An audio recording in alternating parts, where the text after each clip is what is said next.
Moon animation. সেই দূরে একটা ছোট্ট শহরে মুন্নি তার বাবা মার সঙ্গে ভালোই দিন কাটাতো, কিন্তু সে ছিল খুব জেদি প্রকৃতির, যা বলতো তাই করতো।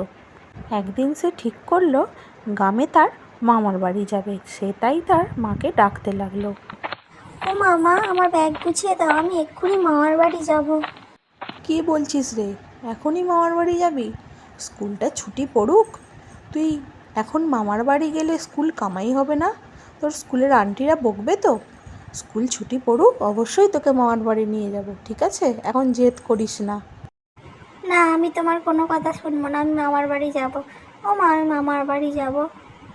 সে শেষ পর্যন্ত মাকে রাজি করিয়ে চলে এলো মামার বাড়ি।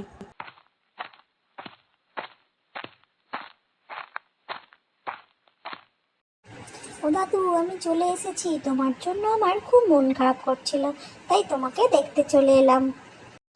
ভালোই করেছিস রে নাতনি, অনেক দিন পর তো এলি। তা বল, কেমন আছিস? তোর বাবা মা কেমন আছে? জানো তো দাদু, মা তো আসতেই দিচ্ছিল না, আমি তো জোর করেই এলাম।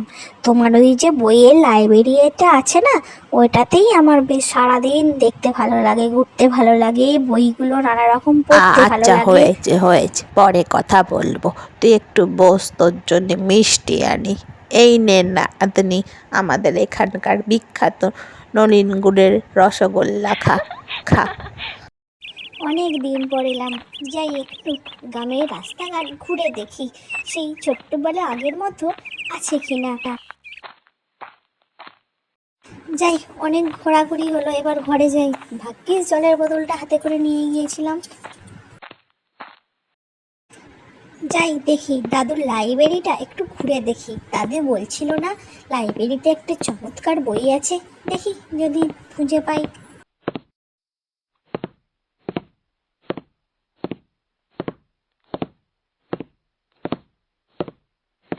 মুন্নি এদিক ওদিক করে বইটা খুঁজতে লাগলো।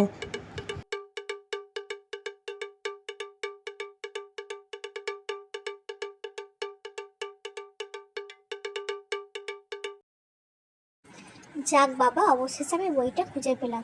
বাবা, এতে চমৎকারী বই, এতে কি লেখা আছে? এখানে যা লেখা হবে আগামীকাল তা সত্যি হবে।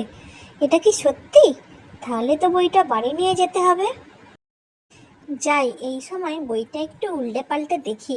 দাদু বাড়িতে নেই, দাদু জানতেও পারবে না যে আমি বইটা নিয়ে বাড়ি যাচ্ছি। পরে নয় এসে দাদুকে ফেরত দিয়ে যাব। দেখি বইটাতে কি লেখা আছে। ও বাবা, এ তো দেখি সাদা পাতা, তাহলে কি এতে কিছু লিখতে হবে? যাই চেষ্টা করে দেখি। আমি বরং এতে লিখি আমি কাল বাড়ি চলে যাব, দেখা যাক কি হয়। যা নাতনি, সাবধানে যাস, ভালো থাকিস, আচ্ছা মাকে দাদু, আমার আমি কথা এখন বলিস। আসছি, পরে আসবো আবার।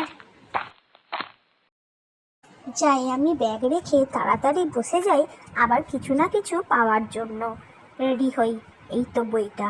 ও বাবা, বইটা খুললেই কি এরকম লাল নীল আলো জ্বলে? ম্যাজিক বই হতেই পারে। ঠিক আছে, লেখা শুরু করি। আমি অনেক খাবার খেতে চাই, অনেক খাবার খাবো। সত্যি কি এটা আমার সঙ্গে হচ্ছে? সত্যি আমি যাই লিখলাম তাই খাবার পেয়ে গেলাম? তাহলে তো আমি সারাদিন অনেক খাবার খাবো। এবার কি লেখা যায়? আমার একটা নতুন ব্যাগ চাই, এটাই চাইবো বাবার কাছে, দেখি বাবা দেয় কিনা। বাবা, আমার একটা নতুন ব্যাগ চাই, আমাকে এনে দেবে? আমি ঘুরতে গেলে কোথাও নিয়ে যাব। কি গো, এনে দেবে তো? আচ্ছা ঠিক আছে, এনে দেবো। মা শোন, এই নে তোর নতুন ব্যাগ, কোথায় গেলি?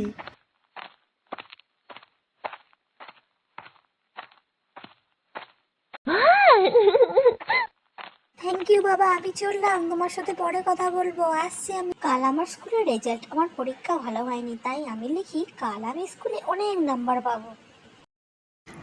বাচ্চারা সবাই চুপ করে বসো, আজ তোমাদের রেজাল্ট আউট হবে। সবাই খুব ভালো রেজাল্ট হয়েছে, আর মুন্নি তুমি ক্লাসে ফার্স্ট হয়েছো। নাও সবাই হাততালি দাও। বাড়ি এসে মুন্নি ভাবতে থাকে, যখন যেটা বলছি সেটা হয়ে যাচ্ছে, নিজের কথা মতো নিজের জীবনটা চালাচ্ছি, কিন্তু আমার যেন আর ভালো লাগছে না। মুন্নি ঘরে একা একা শুয়ে শুয়ে ভাবতে থাকে। সব আগের মতো হয়ে যাক, আমার আর ভালো লাগছে না। বইটা আমি দাদুর বাড়ি রেখে আসবো, তাই আমি নতুন করে লিখি। আগের মতো সব ঠিক হয়ে যাক, দেখা যাক সকালে উঠে কি হয়। রাতে মুন্নি শুয়ে ভাবতে থাকে সকালবেলা তার কথাটা সত্যি হবে কিনা। এই ভেবে সে ঘুমিয়ে পড়ে। ও মা, আমি ঘুমাচ্ছিলাম, তাহলে কি আমি স্বপ্ন দেখছিলাম? ভালোই হয়েছে, আমার লেখাটা সত্যিই হয়ে গেল, আমার স্বপ্নটা সত্যি হলো। মুন্নি খুব শিক্ষা পেল তার জীবনের কাছ থেকে। তাই সে আনন্দ করে স্বপ্ন ভেবে তার বাবা মার কাছে ছুটে গেল এবং একসঙ্গে সারা জীবন মুন্নি সুখে থাকলো এবং কোনোদিনও সে মায়ের প্রতি জেদ করলো না। আরও সুন্দর সুন্দর গল্প পেতে আমার মুন অ্যানিমেশন চ্যানেলটি অবশ্যই সাবস্ক্রাইব করে দিও। লাইক শেয়ার কমেন্ট করতে ভুলো না কিন্তু।